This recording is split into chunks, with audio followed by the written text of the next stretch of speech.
Assalamualaikum warahmatullahi wabarakatuh. Ini adalah archiving video sebagai pengingat diri saya sendiri untuk kontemplasi dan muhasabatun nafsi dari pelajaran, pembelajaran, dan pemahaman yang saya alami. Semoga bisa saya maknai untuk memperbaiki diri. Saat ini akan saya bahas tentang terasa lelah. Sering kali kita merasa bahwa diri kita sedang lelah dalam hidup ini. Di tengah-tengah pekerjaan, di tengah-tengah kehidupan, kita sering merasa lelah. Oke, kalau dari bukunya Carol Kursi, Save Your Inner Tortoise, dia mengatakan exhaustion and dissatisfaction persist with never-ending suit, needs, and have tos. Jadi kita sering rasa kelelahan, sering rasa tidak puas, itu karena nggak habis-habisnya. Ini seharusnya saya begini nih, ini seharusnya saya begitu tuh, seharusnya saya punya ini, seharusnya saya punya itu. Atau needs, kebutuhan kita yang seharusnya cuman makan, tapi pengen makan yang enak nih, pengen makan yang itu. Atau keharusan, seharusnya saya sudah naik pangkat ini, seharusnya saya sudah naik jabatan ini, seharusnya saya udah punya ini. Itu yang membuat kita sering merasa lelah dan tidak puas. Oke, sekarang kita mencoba melihat dari point of view kita atau sudut pandang, terus perspektif, cara pandang, dan viewpoint, bahkan jarak pandang kita. Karena terkadang apa yang kita lihat bukanlah yang sebenarnya, meskipun itu secara fakta memang ada. Terkadang kita melihat dari makna yang kita tempelkan, bukan apa yang sebenarnya. Oke, contoh kalau kita punya lilin gitu ya. Jadi ada lilin. Lilin ini pada saat nyala dia akan meleleh. Padahal dia menerangi sekitarnya. Dia punya manfaat untuk menerangi sekitarnya dengan cahayanya, tapi dia sendiri meleleh. Kalau kita kasih sudut pandang ini adalah suatu pengorbanan, maka itu akan membuat kita lelah. Kenapa harus berkorban dia? Kenapa dia harus meleleh sementara yang mendapat cahaya itu sekitarnya? Tapi pada saat kita berikan dia sudut pandang yang berbeda, bahwa ya memang tugas dia itu menerangi sekitarnya. Kalaupun dia meleleh, ya memang itu tugas dia. Kita kembalikan pada kita. Hidup kita ini tugas kita apa sih?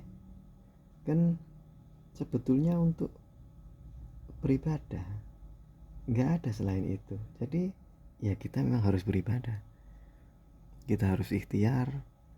Setelah itu kita tawakal, terus muhasabah, apa yang salah dari apa yang saya lakukan, perbaiki, ikhtiar lagi, tawakal lagi, muhasabah lagi. Dari sudut pandang, cara pandang, dan jarak pandang kita yang kita reframe, mungkin kita bisa mendapatkan makna yang berbeda dari lelah yang kita dapati dalam hidup ini. Oke, yang pertama dari perbandingan dan memperbandingkan, gitu ya. Jadi compare. Kita sering hidup kita itu membandingkan dengan yang lain. Kenapa saya cuma dapat ini, dia dapat itu? Kenapa saya begini, dia begitu? Padahal kita nggak sama. Kita tidak berangkat dari titik yang sama. Kita tidak dilahirkan dari keluarga yang sama. Kita bekerja juga tidak dengan cara yang sama. Terus apa yang kita bandingkan sebetulnya? Dalam Al-Quran surat Al-Mulk ayat 2. Di situ Allah mengatakan alladzi khalaqal mauta wal hayata liyabluwakum ayyukum ahsanu amala. Ya Allah yang menjadikan mati dan hidup supaya bisa melihat dan menguji siapa di antara kita yang lebih baik amalnya. Jadi kalau dilihat dari ayat ini sebetulnya reframing komparasi kita adalah amal baik, bukan apa yang kita dapatkan, tapi apa yang kita lakukan dan berikan. Bukan dunia yang kita harapkan kita ambil, tapi dunia yang kita berikan. Jadi komparasinya bukan dia punya ini ya, kok saya cuman punya itu. Dia begitu ya, kok saya cuman begini. Bukan itu sebetulnya yang dikomparasikan, tapi yang dikomparasikan adalah apa yang saya lakukan ya. Apakah lebih baik dari kemarin ya? Apa yang harus besok saya lakukan lebih baik dari hari ini ya? Jadi reframing yang pertama yang kita lakukan adalah komparasi. Bukan terhadap apa yang kita dapatkan dari dunia, tapi terhadap apa yang kita lakukan dan kita berikan kepada dunia. Oke, yang kedua, fokus.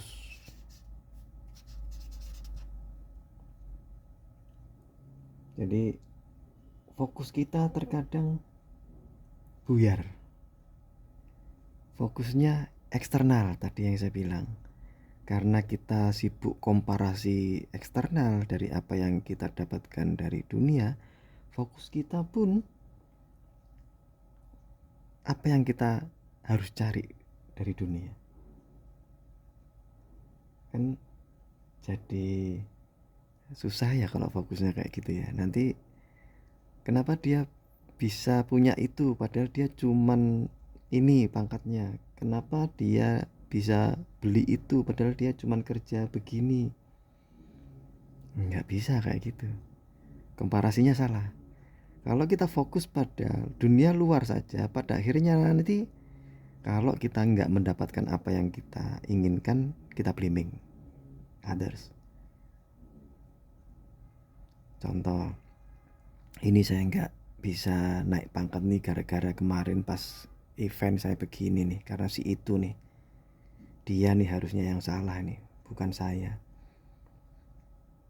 Saya nggak bisa dapetin ini tuh karena kemarin si ini nih yang ngelaporin saya begini begitu. Akhirnya kita blaming others. Pertama komparasi, kita pengen mempunyai sesuatu, kita nggak memilikinya, terus kita blaming others. Fokusnya ke situ.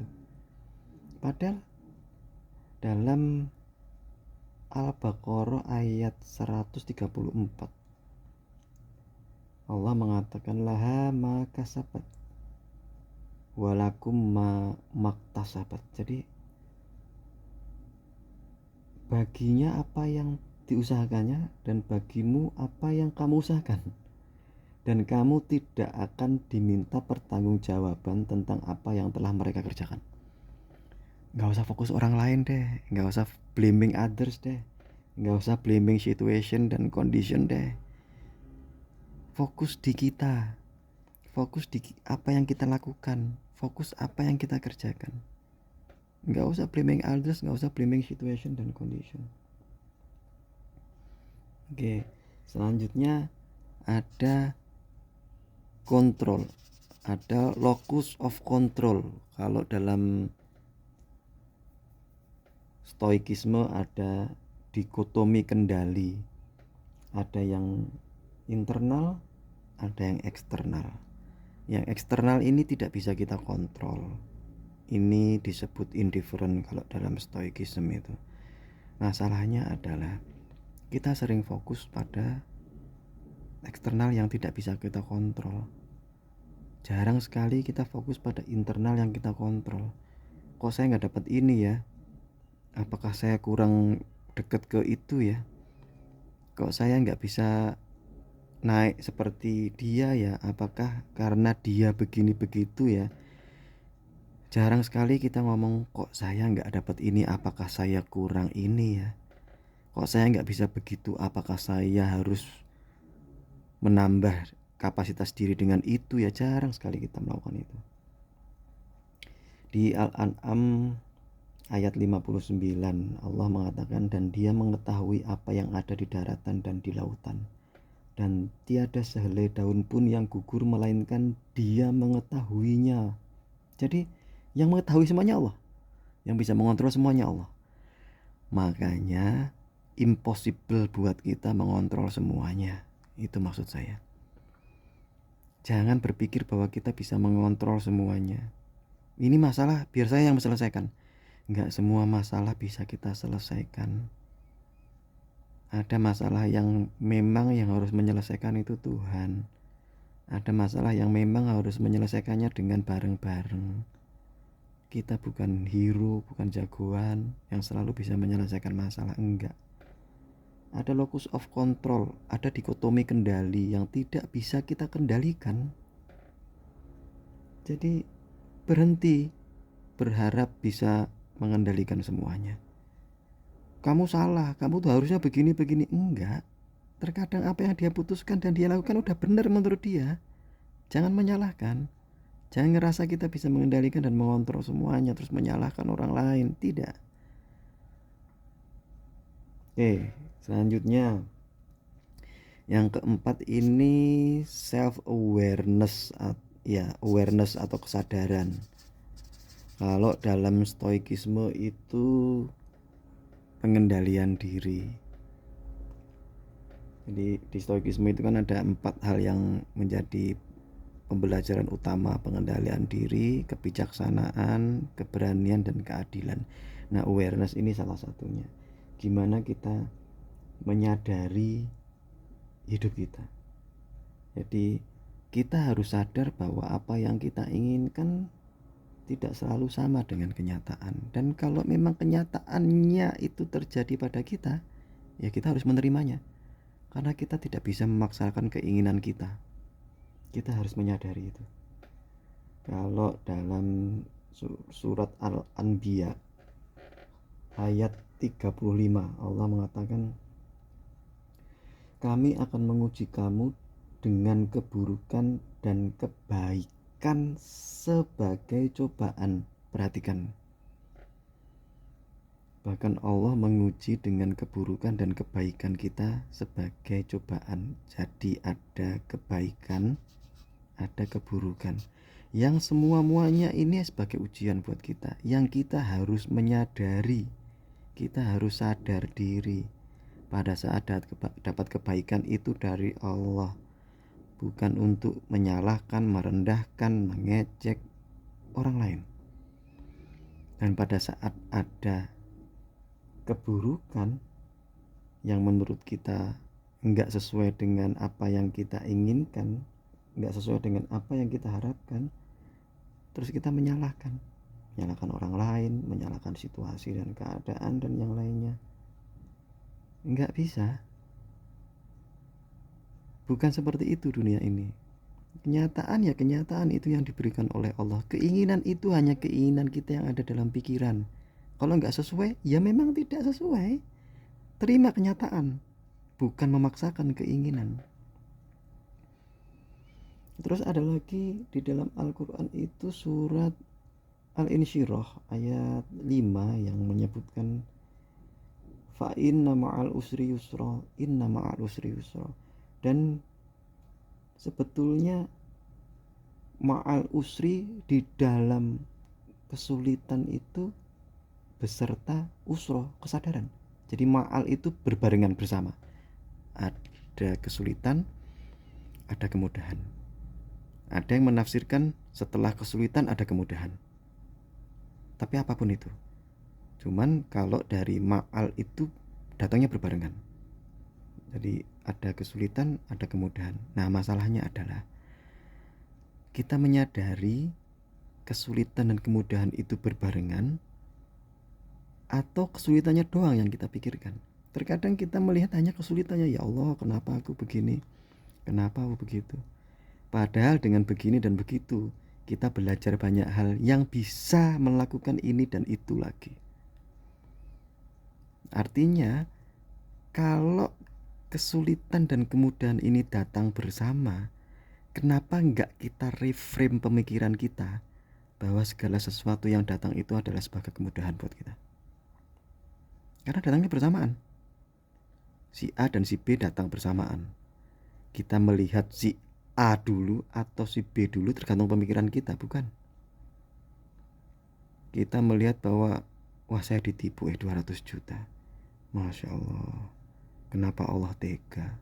Atau kita berpikir bahwa ya Allah, kayaknya aku lupa ini, bahwa aku salah langkah. Terima kasih ya Allah, 200 juta aku hilang tapi aku dapat pembelajaran yang luar biasa. Itu tergantung reframing kita. A datang, kita melihat A, atau B yang datang, kita melihat B. Padahal A dan B berbarengan, tergantung kita yang mereframe. So, cobalah untuk reframe komparasi kita, reframe fokus kita, reframe kontrol kita, dan reframe awareness kita, kesadaran kita tentang kenyataan, bahwa kenyataan itu tergantung kita melihatnya seperti apa. Dan yang terakhir, nge-reframe tentang pasrah dan menyerah. Pasrah tidak sama dengan menyerah. Pasrah itu setelah kita melakukan sesuatu. Sementara menyerah itu kita belum melakukan sesuatu sudah menyerah.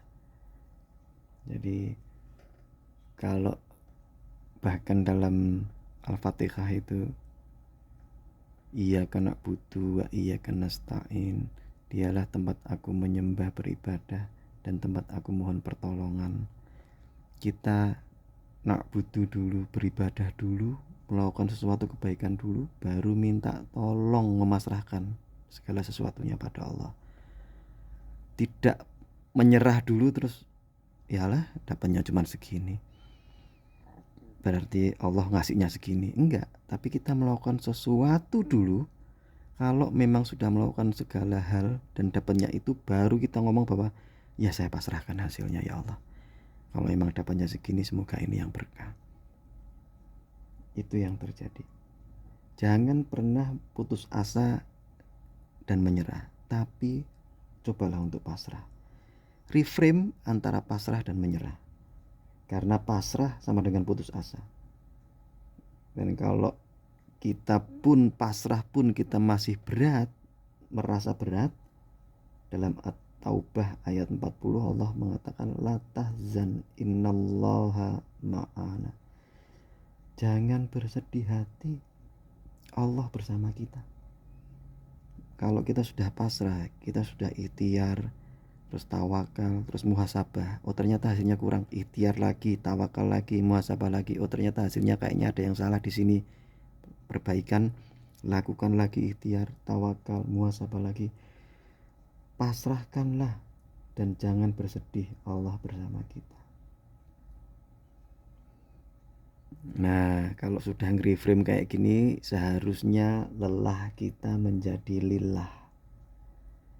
Kalau kita merasa lelah, ingat dalam Al-Quran itu, dalam Al-Baqarah ayat 214 gitu ya, masat humul ba'sa wadoro wazuzil, dan Allah akan menimpakan kesengsaraan dan malapetaka. Ba'sa itu kesengsaraan dan malapetaka tapi yang biasa. Wadoro itu kesulitan yang membuat diri kita seperti terhimpit sesuatu yang dada kita pun sangat berat untuk bernafas. Aduh, berat sekali aku.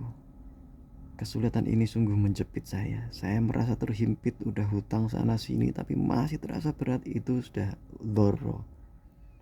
Zulzil itu segala sesuatu kesulitan yang terasa mengguncang.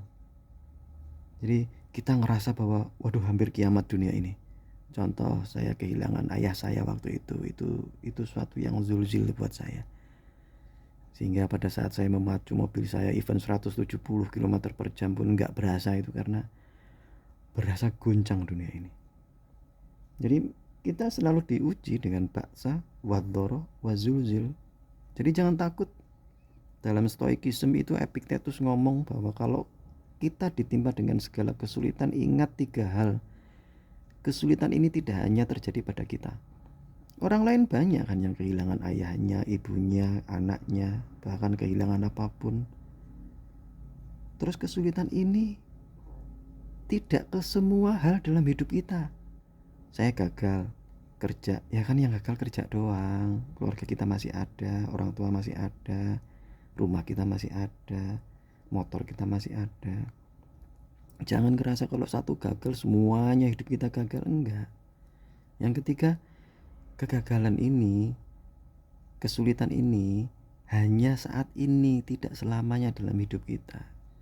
Sekarang kita gagal, nyari jalan keluar, ikhtiar, tawakal, muhasabah. Mungkin besok kita keluar dari permasalahan ini. Jadi jangan sampai kita lelah terus berhenti. Lelah ini boleh, tapi ini sebagai tanda, sebagai isyarat bahwa kita hanya butuh istirahat sebentar, menyandarkan diri kepada Allah, dan untuk kembali lagi kepada Allah. Kalau masih saja lelah dan kita berpikir ini kayaknya sudah sangat berat, ingatlah di Al-Baqarah ayat 153 Allah menyampaikan, ya ayyuhalladzina amanu ista'inu bis-sabri was-shalah. Kalau kita sedang menghadapi situasi keadaan yang menyulitkan, minta tolonglah kepada sabar dan sholat. Karena kesabaran dan sholat itu yang membantu kita menyelesaikan permasalahan. Tapi gak kelihatan dong cara menyelesaikannya gimana. Ya itulah jalur Allah. Lelah kita bisa jadi lilah dengan itu semua. Nah, dalam Ali Imran ayat 139 Allah mengatakan, janganlah kamu bersikap lemah dan jangan pula kamu bersedih hati. Kamulah orang-orang yang paling tinggi derajatnya jika kamu orang-orang yang beriman. Kalau kita beriman, jangan takut. Selelah apapun kita tetap akan bisa menyelesaikan masalah. Sampaikan kepada dunia dan permasalahan yang besar bahwa saya punya Allah yang besar. Tidak selalu kita lelah terus kita bilang sama Allah bahwa aku punya masalah yang besar. Tapi sampaikanlah pada masalah bahwa saya punya Allah yang besar. Baik, ini sekian archiving video dari saat ini yang membahas tentang lelah. Wallahul muwaffiq, wallahu a'lam bishawab. Subhanakallahumma wa bihamdika asyhadu alla ilaha illa anta astaghfiruka wa atubu ilaik. Assalamualaikum warahmatullahi wabarakatuh.